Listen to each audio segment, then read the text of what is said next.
How Long Gone? I'd like to talk about it. That's what we're here to do. Chris Black coming to you. Let's get into it. From Atlanta, Georgia. Here with my illustrious co-host, Jason Stewart, a.k.a. Them Jeans.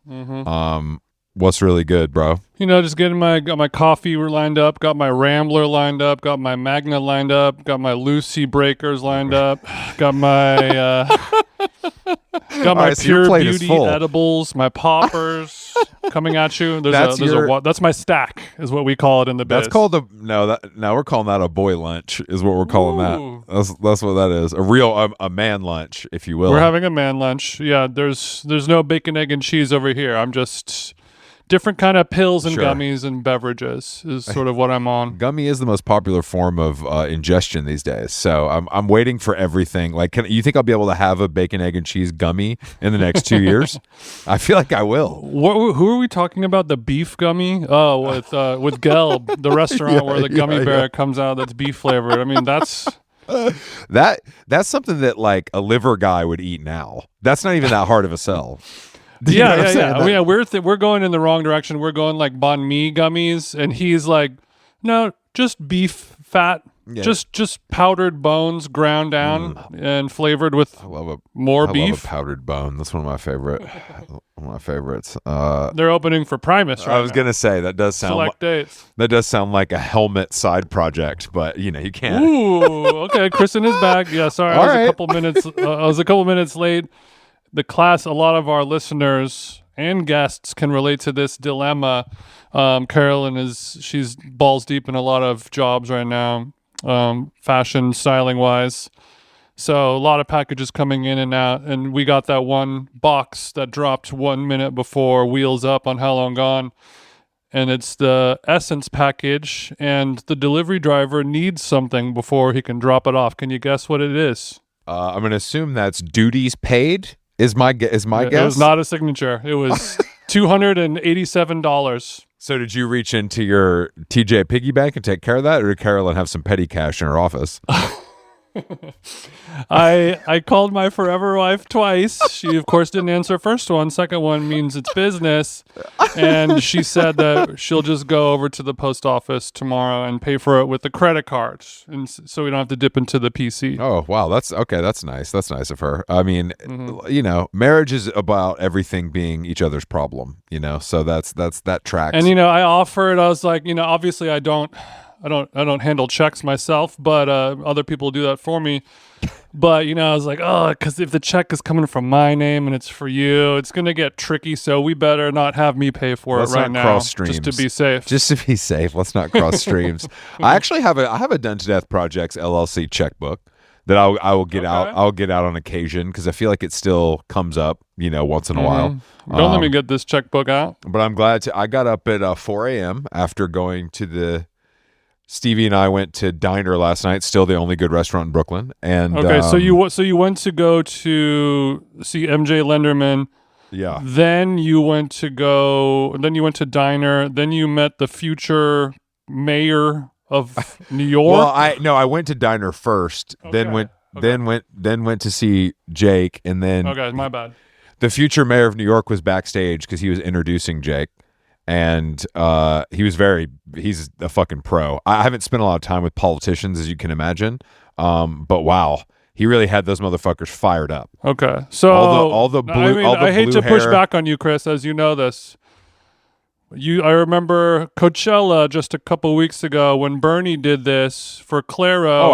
You were very unhappy about it. How do you feel about this one? Oh, I don't like it at all. Okay. Keep politics out of my rock and roll. But he was a pretty compelling guy when I was talking to him in one-on-one. Okay. You know what I mean? I got to keep you an honest man on these airwaves, Chris. No, please. I hate everything. It's no problem. It's no problem, and you can keep me honest. It was just I didn't expect it, and then I forget that when you do something like that in a crowd like that, they're just losing their fucking minds because everyone agrees with you. You know what I mean? Whereas Bernie at Coachella, everyone but you. No. I agree with him. I don't give a fuck. But I think that the Bernie situation is at Coachella is probably a little tougher of a crowd, I would say. Overall, I'm sure it's positive. All the people at the MJ show, it's a little preaching to the choir. Everyone else got a sitter and was planning on voting for the Zohan anyway, whereas Claro, it's like a bunch of people who are definitely not even registered to vote on their second pill who are like, dude, there's an old guy on stage. No, it's a little bit like that, I think. I mean, that's the way I want it to be in my boomer brain, but it's really more. I think Zohan is like, I think it's more about like getting these young people to vote and they'll vote for him versus. Also, to be clear, just to signify, it is Zohran. And we are saying Zohan in jest. Oh, it is. Okay. Say it again. Zohran. Yeah. Mamdani. I was supposed to shoot him for something, actually, and then it didn't work out because of like timing. So anyway. Trouble on the hill. But more importantly, I did get to spend time with Jake Lenderman's parents, the Lendermans. And Meet the Lendermans? I met the Lendermans and his dad, I was like, oh, hey, I'm Chris. What's up? And he's like, wait. Chris Black? And I was like, yeah, that's me. He's like, oh man, I love How Long Gone. And then went into a whole, he really knew his stuff. He was really a listener. It was sick. So the whole family's down with How Long Gone. It was good to see. So you were expecting him to be like, oh, another Cartel fan. All right, what do you want me to do? You want me to sign a CD or something? Yeah. No, but you went to the show. What'd you eat at diner, by the way? It's a food podcast now. We had a fava and pea something, and we had some crudo. We had the French fries, which are amazing. We had the Caesar salad, which is also amazing. And then we had some asparagus, of course. Okay. So aside from the fries and the Caesar, is kind of a bottomer meal. Yeah, it was a bottom meal. Well, okay. Stevie and I, when we keep it light. You know what I'm saying? We had to Say no more, brother. Say no more. We had to go rock. But yeah, he's doing 3 nights at Brooklyn Steel. It's pretty amazing. That's big. I'm really happy. I'm happy for him. Yeah. But I left there at went to bed about around midnight. Woke up at 4 a.m. Got on my Delta flight, and now I'm just in beautiful Atlanta behind the wheel of the all new Mercedes EQS 450, which I got a full crash course. Like I got a full lesson right off the plane from the Mercedes staff. Which was, okay. These cars do a lot of shit that I don't realize they do. Get into it. The most interesting thing. Thankfully, we have a food guy and a car guy that's on true our show today. We can really pick his brain about this. The thing about it that was most interesting about to me, the torque. And I don't know if the Tesla offers this, but this car is obviously fully electric, but it has settings for noise.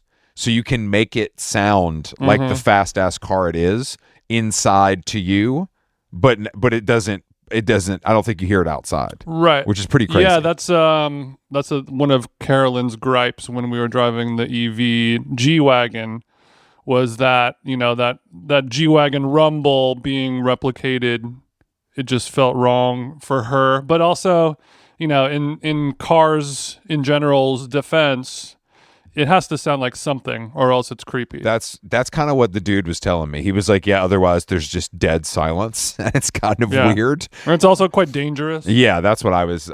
But it has all these like settings and I like had to log. It's a whole thing. But I adjusted all of the sound for my ears, which was pretty funny because I'm like, I can't tell the fucking difference, but I'll go through this with you. So like the sound guy with the iPad walking around Brooklyn Steel, that was you, but in a 4-door sedan. That is 100% was me. Yeah. And then, but yeah, I figured out how to charge it. Luckily, Ryland and I set sail tomorrow, and the Mercedes charging stations, guess where they're located, Jason? Buc-ee's. Hell yeah. So we get to hit Buc-ee's, charge the whip, and every 45 minutes duck into a Buc-ee's, whether you need a charge or not. That's how good they are, right? Yeah. Chris, we got 300 miles left. No. I need some salt. Some beaver chow. I need some maple pecans ASAP right now. What are they called? Bucky balls? I forgot what they're called. Bucky's is really something. If you've never been to a Bucky ball is a fidget spinner. Oh, they're called beaver nuggets. Sorry, beaver nuggets. Okay, those are conservative Bjorn corns, basically. Yeah, 100%. But so I'm interested to see. It's a really nice car. It's fucking nice, and I like driving it. Vegas odds. We're talking about what color you're gonna get as the freebie car. Famously, your last luxury vehicle that was gifted to you for a weekender, quote unquote, was the bright safety cone orange Aston Martin. So That's what right. did we get today? The Mercedes is actually a tasteful blue. It's a tasteful, like light blue. I'm gonna need more than I called it, bro. Didn't I call it? Yeah, you did. I said you're gonna get some silver baby blue shit. Yep. And but ain't no navy in this bit. But it's because I guess part of the reason is they offer like, I don't know, some like 10 custom new colors just for this car that are like brand new. So I guess black is probably not one of those, which is what I would want. Look, I get it. If someone's giving you a free luxury car that costs, $120,000, we don't look a gift horse in the mouth. We don't get to choose the color. I would say, give me the worst color. The orange Aston Martin SUV is a little bit a little bit more of a head turner than the blue sedan. Exactly. I want to turn less heads when I'm going 120 on 75 South. You know what I mean? When you're driving an electric Nazi sled through the Appalachian Trail, you want to keep more of a lower pro. We're going the opposite way, brother. We're going to the Panhandle. We're going to Florida. It's not that much different. Going to Florida, the orange car would be less of a head turner, actually. Coincidental. Yeah, it matches the people of the Your car ain't skin. even orange. You ain't from around here, are you, boy? What the hell? All right, we do have a guest today. Friend of the show, Jon Buscemi, is joining us. I'm sure you know him from his. He's had several successful ventures over the years. He has a new golf brand. It's the only golf brand that looks good. It's called Redan. And he also has a lot of high-end automobiles. He smokes hella cigars. I mean, he's living the life, bro. Mm-hmm. He's living the life. TRUFF hot sauce. He's on the ground floor of Uncle Paulies Deli. I mean, this guy's a shredded lettuce kingpin. He's a shredded lettuce kingpin. Let's give him a zoom. So you have a listening room, is what you're saying, John? I do. My wife's in there with the dogs, so I'm gonna leave her alone. Okay. But I just went in there. It's the one with it's like the size of my finger, the fucking headphone jack. Oh yeah, that's yeah. So I got a iPhone 8 headphone, which literally I just took out of the packaging, or that. Whatever. These were dead stock? These were dead stock. I just took them out of like a box. Like it came in that little, the packaging. These are brand new. Okay, now we're flexing. New old stock iPhone 8 headphones out of the package. Right. Still has that brand new earbud smell. Oh yeah, it does. I can't believe I'm on here. I listen to this shit like every week. Hell yeah, baby. I'm glad to hear that. It's very weird, dude. You seem like you seem like the guy that would send us unsolicited feedback. Listening that much. So I'm surprised that I don't get any. I just take it in. That's what Paulie's for. What's up with this writer bitch? She's a bozo. You guys need to talk about cool stuff. Paulie hit me at like 7:45. Like, good luck on the pod today. I'm like, what are you in my calendar? No, we're in a group chat with him and Al Wilmot where wow. Where information like this gets exchanged. They were on this talking shit about Pia and Davide at one point, right? I mean, that's probably. I think actually they were on Pia's podcast talking shit about Pia and Davide. Oh, wasn't they? Never been on this? Never been. Paulie has. Al knows better. Al knows that he's got investors. Check out Paulie on the new season of The Bear on FX, June 15th. That's right. Such a cameo he makes. So did you because you're on ground floor with Paulie, did you see this turn? Did you see him? No, I like staked him like a golfer. You know what I mean? Like you know what I mean? Like I was like, he was out here working for A-Life. Right. I was like, I invest in people, He's got it. So you paid for all of his acting lessons, you paid for his headshots and everything? No. I believed in him, man. He's like, well, a lot of people believed in him. A lot of people believed in him. A lot of people believed in him, including his wife, and everyone loved. Sure. I mean, everyone loves Paulie, right? Men and women alike. The newly sober Paulie.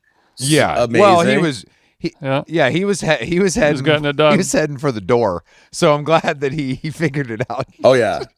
Glad he figured it out. Those but no, I'm excited for him. 5 a.m. kitchen stories about the same, like, story. You know what I mean? Like 4 years in a row. Yes, I do. 5 years in a row. Yes, I do know what you Chris mean. knows this. I know a lot and about now that. it's about how good the peptides make me feel, huh? Exactly. Peptides. How many businesses you start in people's kitchens in the Hollywood Hills after 5 a.m. is I feel like, look, you're a serial entrepreneur. I'm sure all of yours haven't been launched under, the best circumstances. That's true. Good That's point. True. The most successful ones have been, ideated in like a lunch in Beverly Hills, in the day. Oh, that's nice. During the There's day. no good ones that come out of Brocky's house, at 5 a.m. up in Beechwood Canyon. Yeah, I do know what you mean. I totally know. You know what that. you You mean. know totally that. You know that scene. Because you live in Pasadena now. Hank never had a good business idea after 4 a.m. He had a good mashup that he just came up with, but not a good business. No, plan. he's the best. I mean, he's the best. Love the Corsons. The Corson family, just a couple of legends, coming and straight from the source, from their pops. I don't know if you ever met the dad. He's No. You'll understand it all when you meet him. They're chips off the old block. Absolutely. Okay, yeah. So Chris said you're in Pasadena now. Is that correct? Yeah, I'm in San Marino, Pasadena border. Yes. Oh, so you made the switch. You're out there now. I'm out here. Yeah, I'm in the suburbs. No helicopters. You call the police, they come in under 3 minutes. I can walk to the Huntington Garden from my house, which is nice. So you replace gay guys with Asian families. It's a smart move heading east. Absolutely. I'm in San Marino probably every weekend, one way or another. It's the gateway for me to go get food in San Gabriel Valley. Yeah, I'll always go through San Marino. We've exhausted. You could probably not eat all the good restaurants in your lifetime here, but we've been to a lot of them. Yeah. The new one, Henry. We've been to Henry's a couple times the last month, which is, I highly recommend that. I've been going there for years, actually, because my wife's mom has been going there forever. She knows Henry. Wow. But that place is crazy. Can you guys explain? I've never been to San Marino. Can you guys explain Henry's to me? Okay, so San Marino. It's not what you think it is, Chris. Well, first of all, San Marino is the original affluent community of Los Angeles. I think it's 1901. Okay. Damn. The Huntington family. I'm familiar with the gardens. I'm familiar with the a garden. Right. So just picture, a bunch of that, but that garden was like, that was just a piece of her or their property. And anyway, this is where, this is before Hancock Park. Okay. And then obviously before Beverly Hills. So, but I don't know the origin of why there's so many Chinese people here. That's a mystery to me. But the Arcadia, Monterey Park, San Gabriel Valley is just like, what is it? 1,000 Chinese restaurants? I don't know, probably more. But Henry's, by all, I was there with the CEO of Din Tai Fung and Jamie Patrikoff and my boy Matt and Teddy Carrots. Like, these are like, there's like Jeff Bezos eats at Henry's. You know what I'm saying? Straight real talk. Bezos? What is He's the been food there. at Henry's? Chinese?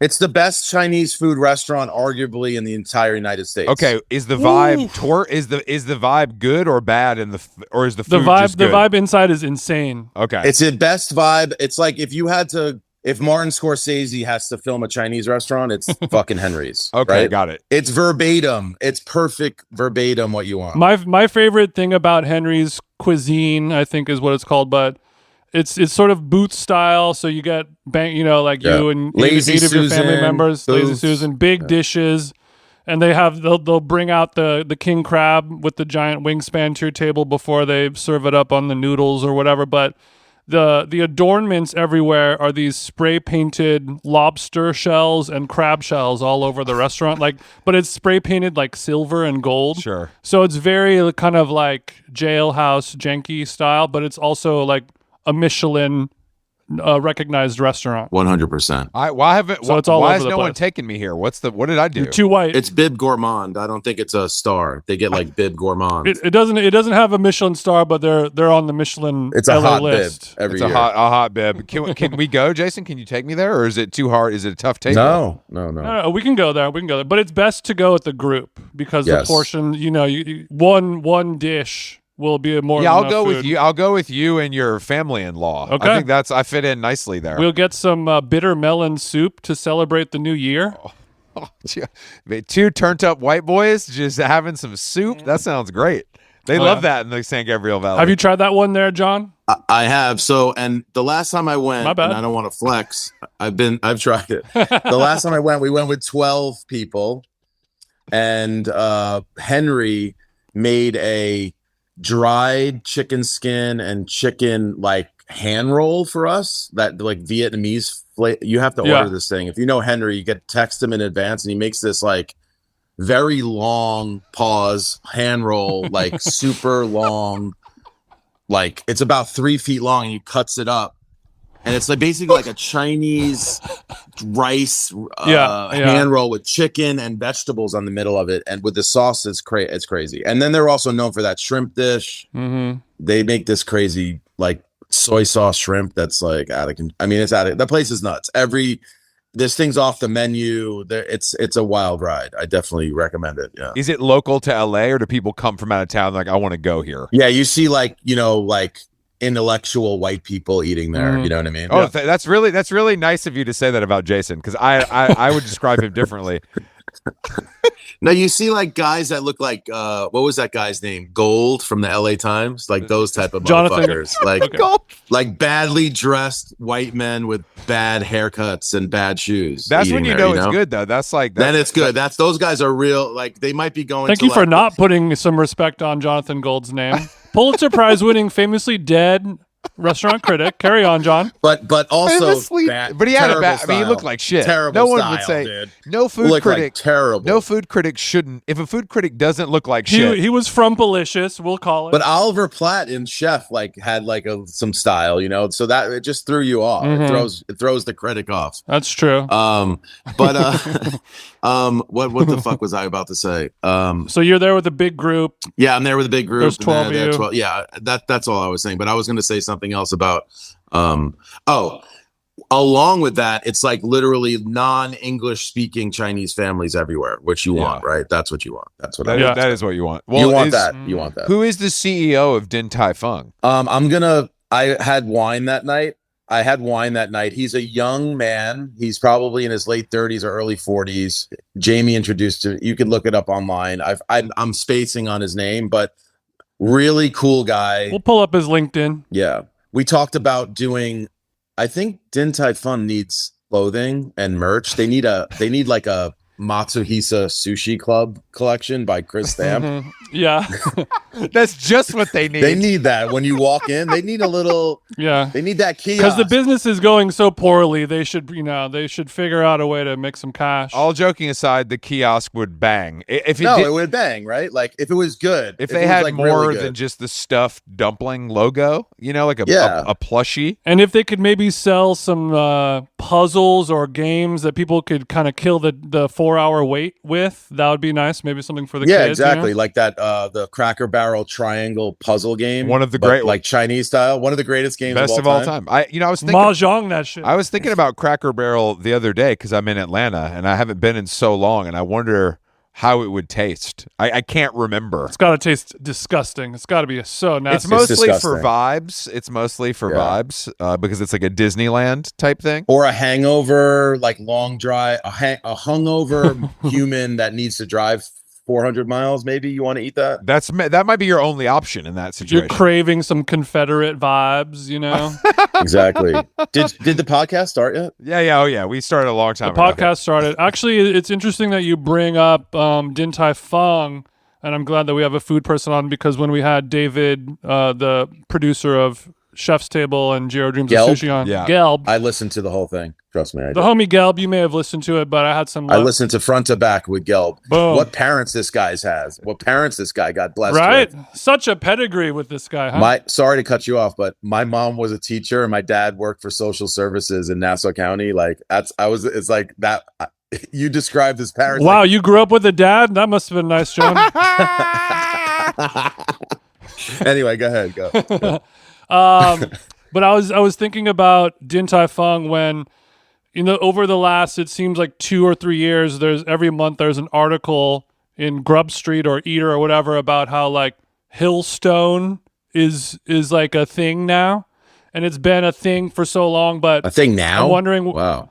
Well, that's like there's still like Stories a like week that. ago. There was another article about like what's up with Hillstone. It's like a restaurant that so it's like been beaten to death, and then they dug the body up and killed it again, and it's just over and over. But no one is writing these think pieces about Din Tai Fung, which is sort of the same game plan, in my opinion. Right. Yeah. Just on Absolutely. a even bigger and more efficient scale. Absolutely. And the consistency game, like how can you get it right every time, all the time? I've been to some off-market Din Tai Fung locations. I've been to like Seattle and like weird shit, and it bangs. It bangs. It's so big. All of them are that busy. All of them are that good. It doesn't matter where you go. It's impressive. Also, it really is. It's very. I think the first one's in Shanghai. Actually, funny enough, I think Paulie and I went to it during that weird Edison Chen Intersect conference that they flew us out. We made sandwiches in Shanghai for a week. But anyway, we went to the original one, I really believe. And it's crazy how consistent it is. It's insane. Did it It's taste insane. better than the one in South Coast Plaza or just the same? No, but that's what I'm saying. No, it's the same, dude. It's just the same. The pork chop's the same. The cucumber stack is the same with the little red dot on top. I would also like to give a shout out to their delivery and to-go packaging, which I also think is very nice. A sign of a good business as well. I've noticed that with California Chicken Cafe as well. They've got that packaging done so well. But I guess the other defining thing about it, or why I think they should be talking about it more, is like Hillstone. It does have all of that continuity down. It's the same everywhere. The quality never goes down. But a lot of the food is not necessarily great. I think they have some good items, but it's not like, holy shit, this is the best, blah, blah, blah. But you eat a Xiaolong Bao at Din Tai Fung and you're like, this is up there with as good as you can get, right? That's right. Absolutely right. And I get the chicken sandwich at Hillstone. I'm like, it's good. No, but most people want a chicken sandwich. Most people don't want a bao. That's why it's like in America, I'm saying. You know what I mean? True. That's why it's That's right. that popular. But when I'm eating the food at Houston's, I'm like, yes, the lighting is good. The atmosphere is good. The service is good. They filled up my martini ice. That's good. But I'm eating the burger. I'm like, I'm thinking of the 11 places where they got a better burger. This is the fries are good, but this place and this place at Din Tai Fung, I'm not thinking that. I'm like, this shit is hitting. I also think like with Hillstone, I always get that. I don't know if you go to the Pasadena Houston's. That's like the like the classic. That's my closest. Yeah.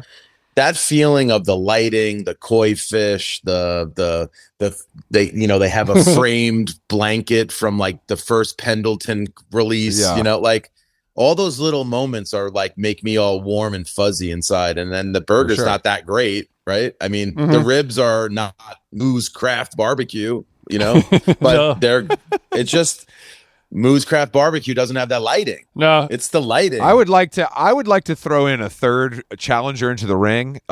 Mellow Mushroom. It is a very consistent in the same way Houston's is. The employees are a little crustier, I would say, but the product remains good at all the locations I've ever visited. I just want to, and good to know. The theme of the restaurants is.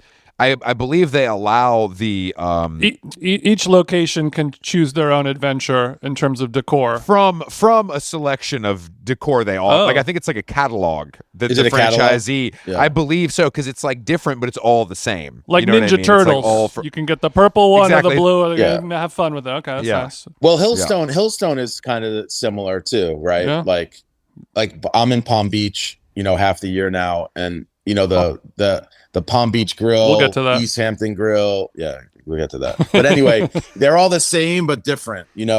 Honor Bar in Montecito is a little bit different than Beverly Drive. Yeah. Anyway, my favorite is the one down in Newport. I always forget what it's called, but it has a. You guys are fucking boating the theme. one on Peachtree Street right here in Atlanta where Diddy used to go is number one. Pull up. I have this office in Venice for the new biz, and we're trying to order shit for the office, and I go on eBay. I'm like a magazine, like eBay troll. Like I look for this guy sells like 700 National Geographics for $1 each. You get the lot. You fill it. You get the lot. Yeah. So I bought the GQ 1997 to 2003, like every issue. Every issue. Nice run. There's nice like run. a 2000. I think it's post Shine J-Lo Club.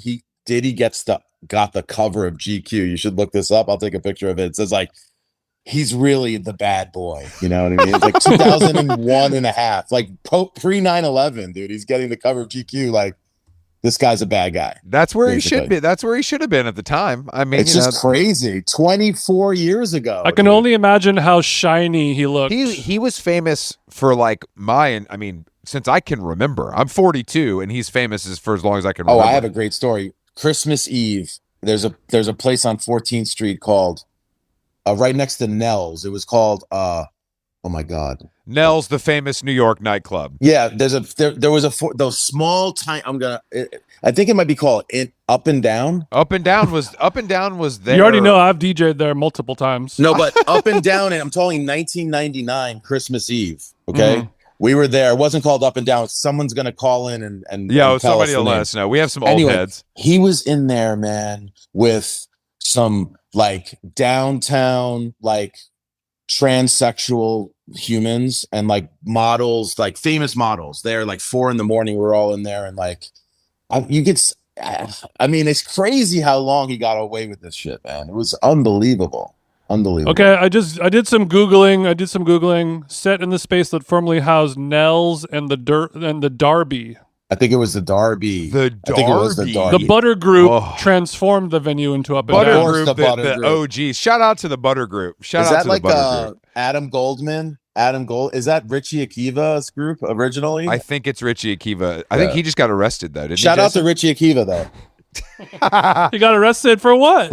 Didn't he get arrested recently? One of those guys, not Scott Sartiano, but one of those those kind of guys, not Tepperberg or whatever, but one of those guys got arrested recently. Yes, recently. Yeah. But I'm sure it was just tax Leonardo evasion DiCaprio's nightlife companion Richie Akiva arrested in Soho over the weekend, a couple of weeks ago. Nothing like getting, or like a month ago. Nothing worse than getting popped, leaving Lore Fish Bar on Mercer, in cuffs on the way to Sub Mercer. Yeah, on the way. This feels like bullshit because it says the reason why I got popped driving on a suspended license. Well, okay. It's because they know he's evading taxes and they're just looking for anything to pinch him, Allegedly. I don't want to get John started on that as he lives in since he lives in Florida part-time. You know what I mean? I got to watch this. No, I'm full-time. Just let it be known. Oh, I apologize. It is full-time. It's full-time. I live here enough months out of the year. Let it be clear. I'm in San Marino, Florida right now. I found the GQ cover.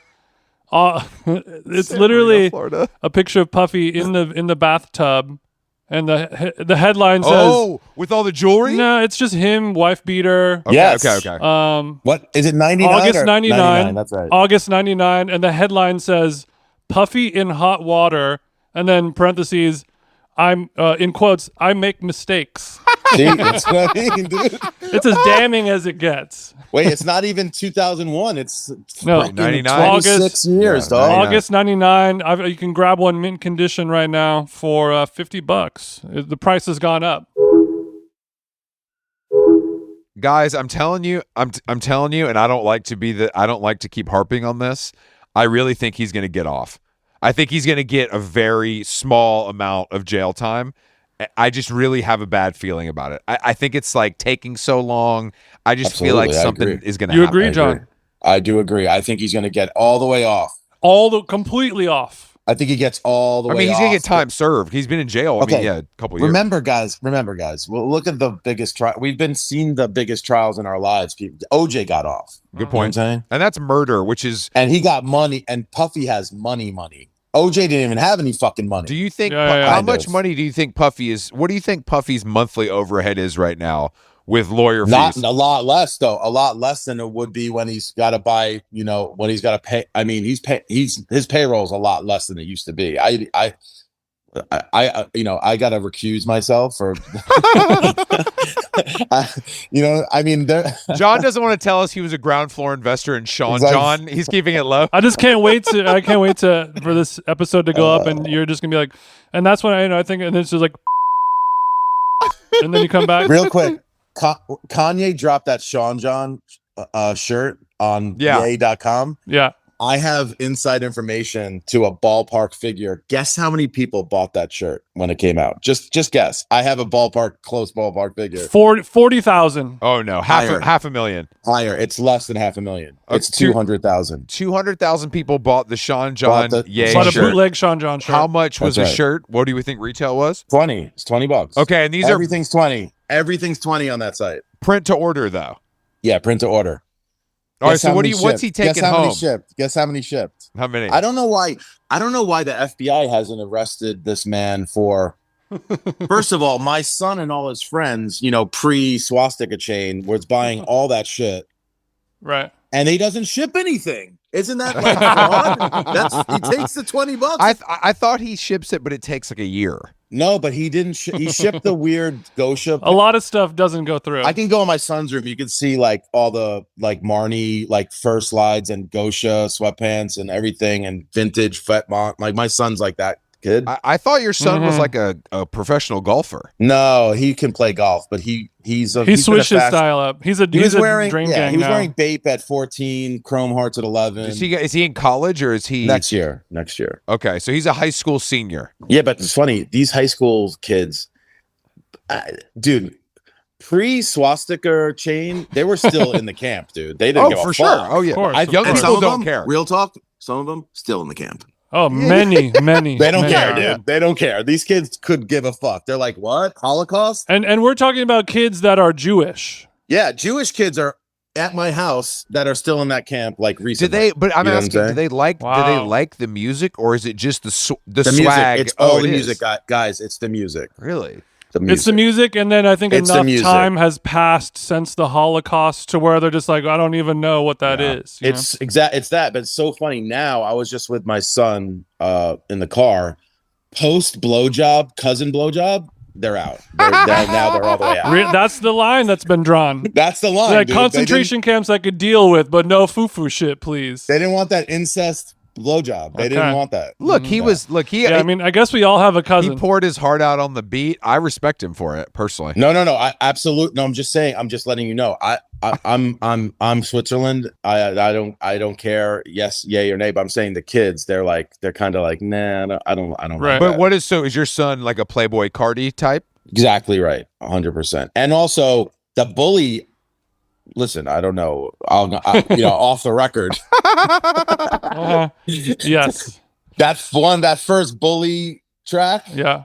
Wow, like bananas, dude. The one when his kids fighting the wrestlers in the ring. I don't know if you guys caught that. Yeah. I mean that's why Kanye is still around and we still listen to him despite all of his awful things, is because it's crazy. When the music arrives, it is just that good. And we are at a loss of good music right now, so I know. Excuse it even more. Well, Stagecoach was great, I heard. What the fuck is Stagecoach? What is that? It's conservative. It's Coachella for people who ain't fags. Yeah. Tennessee whiskey, like covers on every stage. I saw. Is he a current LA Laker or former LA Laker? Devin Booker. Okay. D-Book got a snow bunny over there. I had a lot of bunny at Coach. Okay, that's why you go. You're just going there to get a. If you want to pick off a snow bunny in cowboy boots, that is the place to go. Fair enough. I'm out of that. I'm 50 years old. I'm out. Country music is very big, and I think also like the old Coachella, we talked about it a lot, about how it used to be like a cultural thing, and now every festival is just the same. Lollapalooza and Coachella and Rolling Loud and EDC, it all looks the same. Yeah. But Stagecoach, they have a direction of how to dress up. So every single person is like, oh, it's fun to buy a cowboy hat and we can go shopping and have lunch and cut the sleeves off and get some vintage overalls. Yeah. So it's all of that. And then, but it's like, Hey Dude brand shoe activations. Oh, no. And like people doing cornhole. So it's I'd like, rather do that than be with John's son at Rolling Loud in fucking Rick Owens. getting tased with the Edgars. I agree, maybe.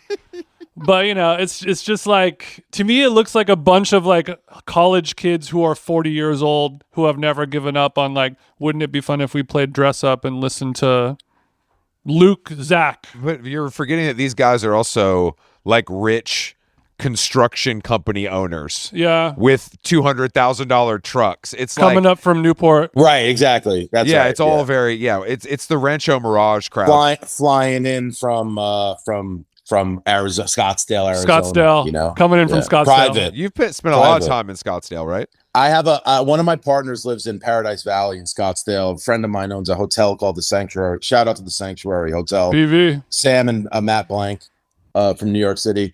PV's a spot. It's a vibe. If you don't play golf, John, what do you do in Scottsdale? If you don't play golf, you don't just drink. You don't go to Scottsdale. Who's going to Scottsdale? You have to play golf to go to Scottsdale. Well, I don't play golf, but I want to go. You've been talking golf a lot though on the podcast. You've been dropping golf references a lot. Have I? Yes, you have. Honestly, I did not. Have you noticed that, Chris? I watched the reality show about the golfers, and it did make me interested in the sport. I have to say, because I said this before, but it's just like they're just guys drinking beer, flying on a private plane, making millions. It's seems like a cool lifestyle to me. Well, it's really cool. And also, like, I think when I didn't play golf for a long time, and Steve Malbin, after I sold my business to private equity, we were like at his house one morning. He's like, dude, what the fuck do you do all day? And I'm like, I drive my kid to school. I'm like retired. I'm like I'm retarded, And he's like, I'm on eBay buying magazines. Exactly. Brother. I was like, not the same. Exactly. We had just actually started the deli, so I was kind of working on that. But he was like, come play golf with me. And golf isn't like, the sport is great because I used to play sports. And if you play sports, it's some way to compete as a 50-year-old man. Yeah. It makes sense. Mm-hmm. But it's really like how you get there, what you're doing when you get there, what you're doing after, right? And like times like if you're in New Zealand or in Paris or in Scottsdale, right? But in LA, it was like Steve took me, we went to this country club, we had lunch, played golf, had like cocktails after, and it was like, this is it.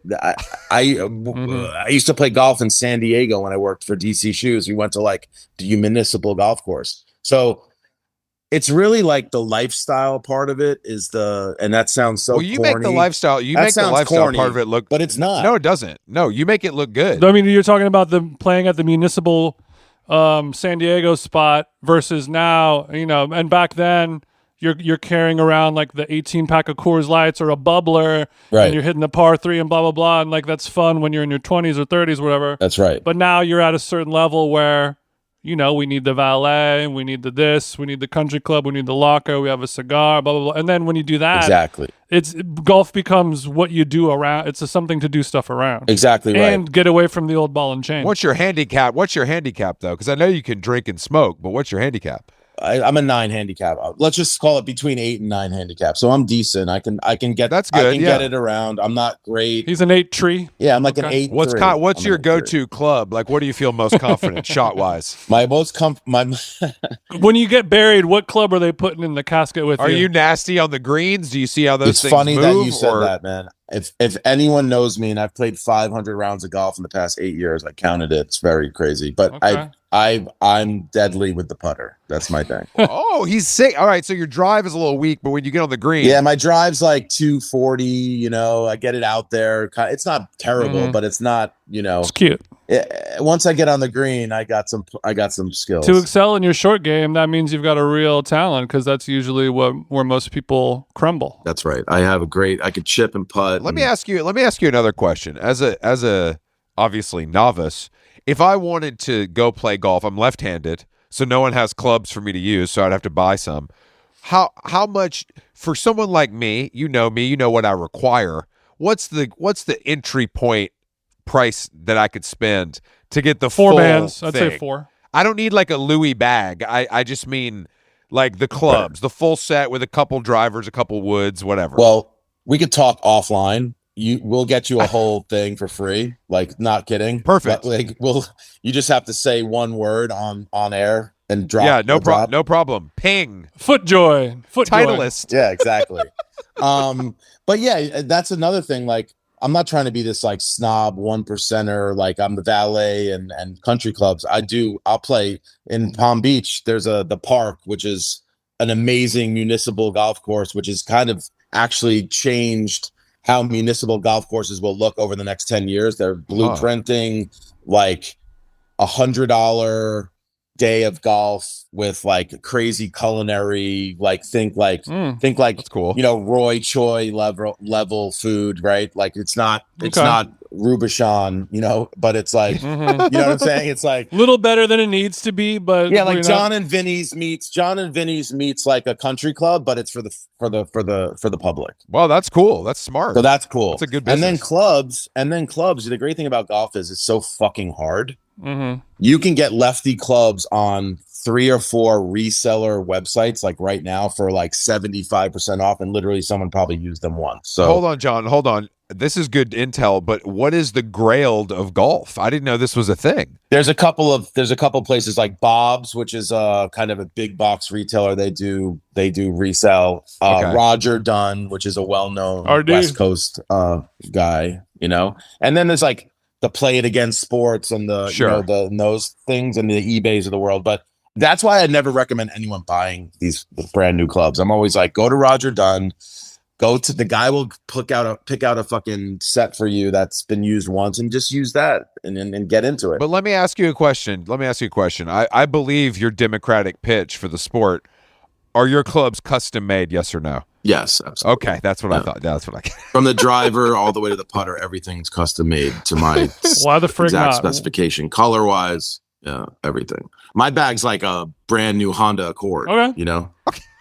Like all in. Okay, just to be clear, you don't mean the Honda Accord of bags. You mean the cost of a brand new Honda Accord. The actual cost of a Honda Accord for all my sticks. Yeah. And the new Honda Accord's got a screen in it and stuff. This shit ain't cheap. It's a nice car. No. I mean, it's like what, $15,999 now or something. How much is it? You can probably. I think it's more than that. I think a Honda. Let's just say a Hyundai Elantra. Let's just say it's a Hyundai Elantra. Right. Still, weren't you guys plugging the Leaf last year or something? What was happening? Nissan. Nissan. Yeah, we've sold the Leaf before. Yeah. You sold a lot of Leafs. We're really into the environment. I saw Leafs in the street those next 2 months. Like when you dropped that, more than I should have. It's called the Gone effect, John. I have a friend who is quite wealthy and has a bunch of cars, not unlike you. He prefers the Leaf as his daily driver. Fair enough. He's like, I love this shit. It's LA tiny. guy or New York? No, Atlanta. Okay. He's like, I love it. It's easy. Like, I don't need to bring out the crazy. It's annoying to bring out these like other cars, basically. Well, I'm glad that you transitioned to cars in comparison to buying the golf clubs, like you said. Foolish to start off buying them brand new, get them used, blah blah blah. For the luxury cars, do you feel the same way? I feel like I'm noticing a lot of like S classes, 7 Series, maybe some Aston Martins or Bentleys, where you can get them a few years old, and they're extremely affordable. Absolutely. And are you especially on the high end? Yeah, especially on the high end. I am. I'm actually pushing a 2013 Rolls-Royce Phantom in Palm Beach, which is in a very burgundy paint to match burgundy. Yeah, the burgundy with the tan leather. First of all, obviously we enjoy the finer things in life, but what I enjoy more than anything, I think, is a good deal. A good deal. When a car sticker, a sticker of a car 9 years earlier is $424,000, and then you pick that up for like 105. Yeah, that's a good feeling. That's 105 all the way live. Yeah. You know, it's like it's a dream. It still turns the same amount of heads. It still gets the same respect. Oh, it's great. It's great. A new Phantom isn't going to have very good electronics and navigation anyway. Yeah, and if you have a Spectre, it's like what are you doing with the Spectre? I saw the character that plays John Hamm's financial advisor. Yeah, he has got a the Spectre, and his wife keeps being like, "Well, you could sell the Spectre." And then she took her clothes off, and then they and they got exactly, to keep and it. then But I didn't really know that was a car people actually buy. Like I've never seen one of those in real life. I got to give a big shout out to John Hamm. I'm sure he's a friend of he's been on the pod, right? No, he hasn't. We would love for him to though. If you want to plug us in. I played tennis with him once in Griffith Park with a friend. That guy's the man. I played tennis next to him. He gets very loud. He gets frustrated on the court. Sober John Hamm. But I remember drinking John Hamm. I don't know if he's sober now. Pause. We went to see Watch the Throne at Staples, and I was sitting next to him, and Ham came on, and the way he was singing it, it was unbelievable. He was going meta, ham on ham. No, he was thinking it was like about him. He's looking around, pointing at himself. I got to get my wife. I wish my wife was here, dude. The way he was pointing. No, he was like, "We're going ham." He was pointing at his chest. We're going ham. It was amazing. That's kind of sick, though. It was sick, dude. I like that for him. It was sick. So you keep but you don't have a drop top in Palm Beach? No. So the thing is, when I get the Palm Beach spot, I'm like, what the hell am I going to drive down here? Because it's like everything's got to be curated at this point. Maybe it's the OCD, the ego, all of it, right? Of course. In LA, I drive a green Range Rover, whatever, right? It's like LA. What Palm Beach? What is that? Palm Beach? Palm Beach is like drop top Bentley, like Azure, like Puffy and Biggie in the like some video. Cream colored, like a cream thing. So I kind of look there and then I just came across a friend's father had a collection of cars. He's moving from Palm Beach to Midwest because he's old. He's going to live with his kids and his grandkids. Anyway, and I literally was not looking for this car. I saw it. The price was right.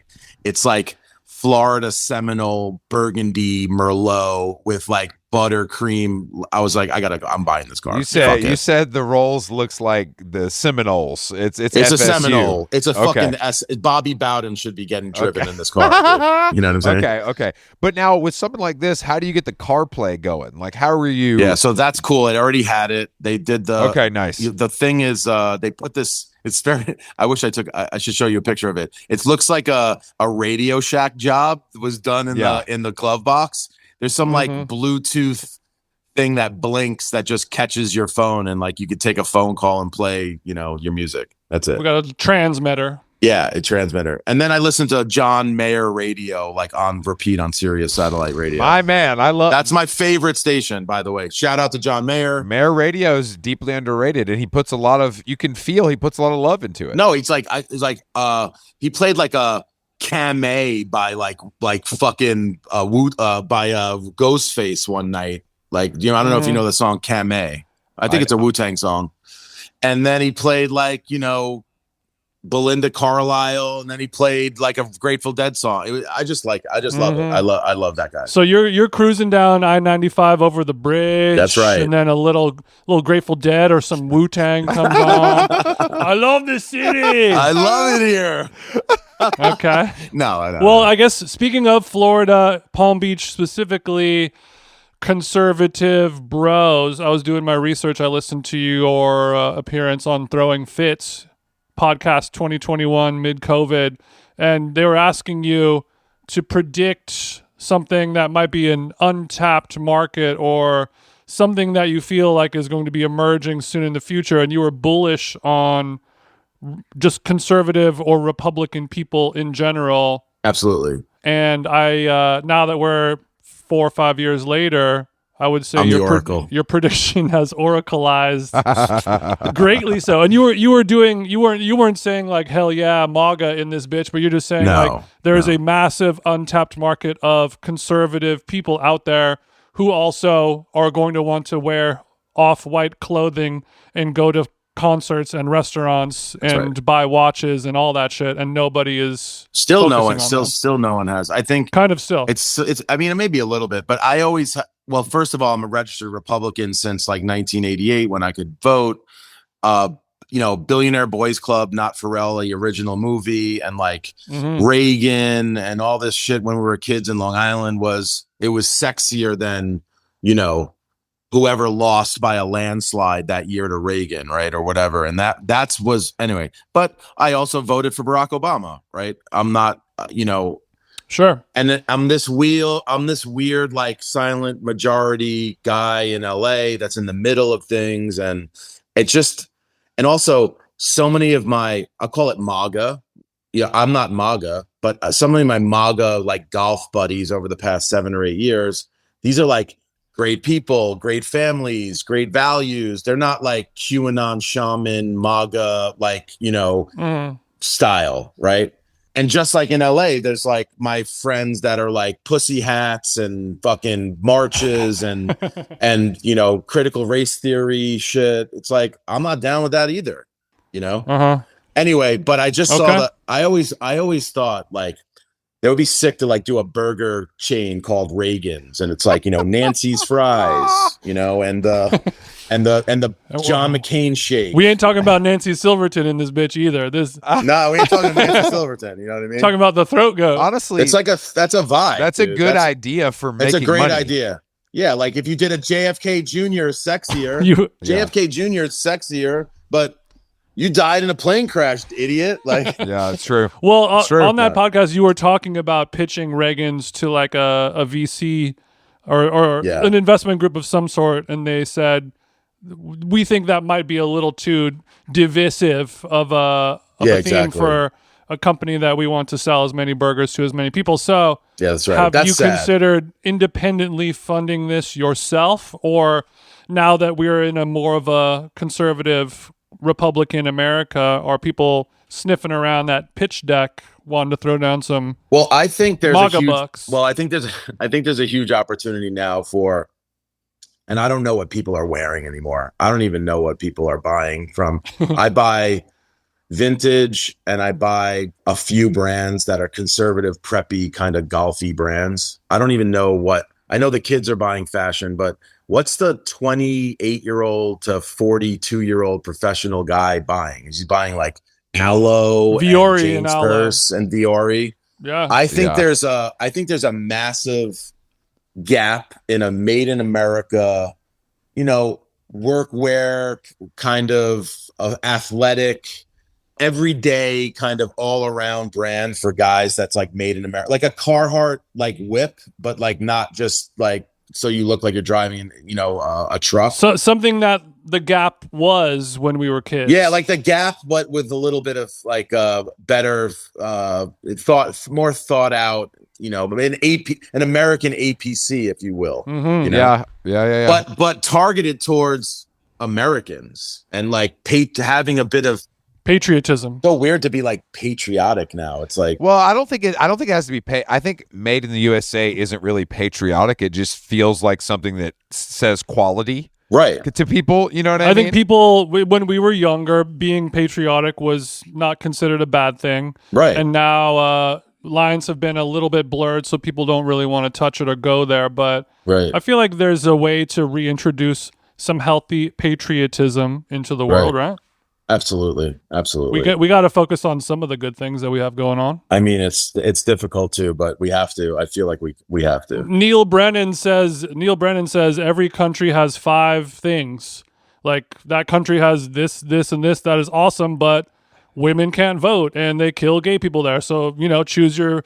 America has like a lot of fucked up stuff about it, but like we still have a lot of the top 10 American things are pretty good. Yeah. What would you say the top 10 American things are? I'd love to go through this. Guns, pussy, cars, hamburgers. What else we got? Monster truck. Houston's. We have Din Tai Fun. Sure. So you're naming all the stuff that is imported from other countries. I like that.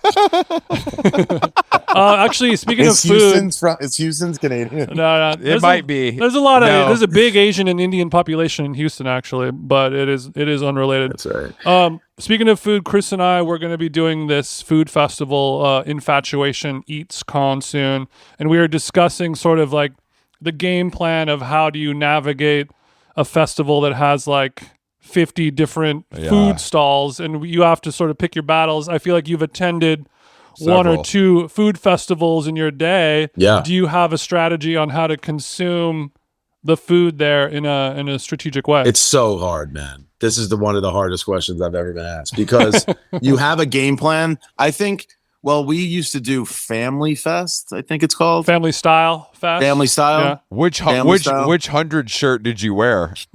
I bought the John and Vinny's collaboration hand painted chore coat for like $700. I literally still have it, dude. There's one of 10. They're like, well, at least John will buy this, but I don't know who else will. I think we made 10 of them for the whales. I think my son bought the Sugarfish times hundreds hoodie. I think. What a simpler that's time. my boy. That's my boy. guy. That's my boy. That's my guy. That's my guy, dude. There was so many funny ones, dude. There's so many good ones. Oh my god. The Bodmosh socks, like I need those, dude. I need those Bodmosh socks. These socks smell like curry. I don't care how many times you wash them. Damn, butter chicken socks. Is So a crazy you're concept. walking around this festival. You got a bottle of 1942 in one hand, and you're just. Well, you first of all, you go straight to the natty wine. You go straight to the natty wine line. Okay. You know, you got to get some natty wines going. Some natty in your cup. You want to get a base. You start some natty wine. You get a little base going. Some skin contact. I don't know, orange. Sure. Maybe. Yeah. And then I always head to the out of towners. So like Cat's Deli's there, or you got to do a little bit of the rarefied, you know. But also Cat's Deli. I'm in New York so much. I'm like, why am I waiting on? I can do this in New York. And then I like to go to the Michelin star. Like John Yao from Cato is doing like a Thai salad. I'm like, that's got to be crazy. That's good. That's smart. Yeah. So I start at the top, out of town, and then Michelin star guys. I think those are usually smaller bites, so you still can like. And I also suggest you get there early because you can have lunch and dinner there. Oh, shit. You're going to be there all day, right? I'm going to try not to eat anything. Don't eat anything for like the next day, the day before. Oh, I'm not going to eat anything there. I'm saying I'm going to try to go. I'm going to try to go water fast and just enjoy the smells. Is what I'm kind of planning. Wow, that's interesting. I'm pushing myself. I'm pushing myself. And then at the end of the night, he'll go home and jack off, and then he'll order a pizza or something. Yeah. It's simple. Clean it out of my system. Exactly. That is a good strategy, John. I like that. And then the last piece of that strategy is like, just at the end, just go to like whatever collab. There's some collabs happening. Get the pink dolphin corn dog and then call it a night. Exactly. Pink dolphin corn dog was sick. Oh God. That rip and dip like taco is sick too. Rip and dip double decker. The rip and dip tacos 1986. Oh shit! What a colaboración! Whatever happened to rip and dip? I feel like somebody made a lot of money and disappeared from rip and dip. I think it's still around. I think it's definitely still. I still see like bus benches. Not everybody can something. unload everything like you. You've made an art. Pink dolphin. You've made an art form. You start it and you sell it. That's how God intended. That's right. Nothing grows to the sky, and like so let someone else take it. You have this new brand, which looks great, by the way. And this is how many more of these you got in you? You know what I'm saying? That's it. This is it. So really? I've been telling people this is the swan song, the masterpiece. Listen, starting TRUFF with the guys was great, and starting Uncle Paulies Deli and all these other things that I've done, and obviously my own brand. But there's always things involved in. When you start as an entrepreneur, you get excited about something. As a creative entrepreneur, you get not excited about something really quick. Don't do that. Don't do that to Gourmet, John. That's OG shit. No, that's legend shit. Don't do that. I actually was told I was asked to bring Gourmet back a couple of years ago, and I was like, no, we don't bring back. I'm good. I don't want to remember that part of my life. Yeah, we don't do a Carlito's Way too, man. You know what I mean? Like we don't do Carlito's Way too. Shit, ask you to bring Gourmet. Exactly. Okay, so the company Redan is the masterpiece. It combines me. I like to make stuff, particularly in Italy, and we have a chance, and now we're making a collection of accessories and apparel in Italy. I love going there. I love the whole thing. And then it's for golf, and it's behind the wall of a membership club. So Redan is a members only golf brand. Collections made in Italy, accessories, apparel. You have to pay a membership fee every year to join, to have access to. But if I pay the membership fee, I'm getting invited to rounds of golf, Absolutely, etc. absolutely. Okay, there's other benefits. So I would say there's 4 main benefits to Redan. And I'm not trying to do a sales pitch for Redan, but essentially when you join, you get access through an app to a collection of clothing and accessories all made in Italy, from hats to bags to sweaters to knits to trousers to shorts, etc. And then we have a collaboration series that is starting. We're doing a collaboration with Tiffany and FootJoy and a few other brands for this year. And then we have access to a concierge service that gets you access to sought after over 150 to 200. Oh, yeah, that's so you cool. pay. Okay, you have to pay, but maybe you save up and you want to play LACC, or you want to play Riviera, or you want to play with these places. You have access through Redan. We got you. You pay an unaccompanied fee and you get onto these courses through our network. And the last piece is we're doing a signature series of events from, the first event we did was last November. We went to Casa Cipriani in New York. We took helicopters to Due Process the next morning, played golf, came back, had a dinner at Torrisi in the private dining room. The next day we went to Bayonne, took a ferry to Bayonne Country Club, came back and had a dinner in the in the jazz room at Casa Cipriani. So it's like super curated, golf experiences, culinary to, how you get there to the golf. So that's just a little peek into what we're doing at Redan. And then how many, if people want to become a member, they have to be vetted and approved. Right. Not just anybody can you can't just pay to get in. Right. So essentially for the first 250 members, we invited 250 members, similar to, when Jeff Klein sent out the email for San Vicente Bungalow years ago, or, when you got the email for Soho House in New York from your friend, you got invited. When a boy becomes a man, I know exactly. You remember those? Takes me back. Yeah, exactly. Yeah. So we've invited the first 250. After that, the first 250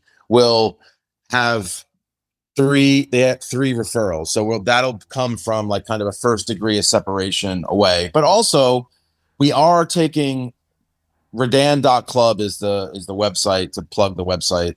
Redan.club. You can go fill out an application and apply as a I don't know what we're calling it. Basically, we're calling it like you can apply without a referral application. And we'll check you out. Like a walk-on? Yeah, a walk-on. Do a walk-on. Yeah, a walk-on. Exactly. It's called a diplomatic application. So it's kind of like Dorsia meets Sporty and Rich meets Hermes is what I'm gathering from the Instagram. That's right. Wait, we don't make, but we're not making the lube. We're not doing dildos and lube. I was always told that there was like a not yet. Your idea was the row for golf is what I was always told. That's right. That is right. So we're doing well. The reason we say the row for golf is because I have such a massive respect for what those girls have done. One from from the styling and everything, but it's really people don't realize. I mean, most people don't realize what they do from a material standpoint and they also have golf heritage, right? Their dad's a huge golfer. They've played golf. They played sports their whole life. Like they're like also those are functional. That clothing's functional as well. So I just love that. And it's quiet, right? They are quiet luxury, right? Like they made that happen. That's how we all kind of dress, no matter if it's, a $20 sweater from the vintage store to what you want to kind of be quiet, I think, in this phase in our life. And golf is so plastic and joggers, pants and shiny, and guys look like they work at the auto parts store. It's like, it's true. Are you going to try to sponsor an athlete? Because that would be I would love to see that. Yeah. So we have a few, as members, we have a few athletes that are members of the club. Like, Ken Griffey Jr. is a member, and Larry Fitzgerald's a member, and Josh Allen's a member. And, we have these kind of cool celebrity. Ken Griffey Jr., the golf photographer? Yes, the golf photographer, Ken Griffey Jr., correct. He's a member. And then we have nice. Jonas Wood's a member, and Richard Prince is a member, two golf artist buddies of mine. And then Richard Prince is a golfer. Yes, big time. I didn't know that about him. Oh, yeah, he's sick. Is he good? He's good, and he's like one of these golf gives you a sickness. Like it's all you think about before you go to bed. It's all you want to do when you wake up. It's like they wrote books about this in the 50s about like guys like fucking their careers and families off because of golf. It's like a sickening thing. It spans like all genres of human. Yeah. It's great. Well, the one thing about tennis and golf, I feel like, is that if you are doing it right, you're meeting people you wouldn't normally meet. That's right. But you have this thing in common that you can bond over, and then it's like I have a friend who's a doctor now or whatever, that I would have never met. I otherwise. got paired up with them on an early morning game or something like that. Yeah, I went to go play. Exactly. I have so many now, but I hung out with an Asian guy for the first time. It's crazy out there. I went to go play tennis with Michael Sherman. I show up. This is like 8 years ago. It's like John Hamm's there. I'm like, okay, well, we're playing tennis. But with golf, it's like somebody pinched me. You go to Lakeside in Burbank. It's like Joe Pesci's on the range with Andy Garcia, and you're like, all right, cool. And then you get out on the course. It's like Jack Wagner from General Hospital, and yeah, sure. And then it's like the CEO of American Express. And you're like, what? This fucking game's crazy. And listen, I'm not a star fucker, like celebrity, like, but I also do enjoy. It's like people say, "Oh, I don't care." I do enjoy being around celebrities and like cool, interesting, very successful, popular people. Who doesn't? Like, I mean, and golf. You can. Golf's a great equalizer. You can play golf with. I played golf with Wayne Gretzky recently. Right? It's like he's my entire childhood. Like as a 8-year-old. Watching hockey. Was he wearing OVO, or did you give him something?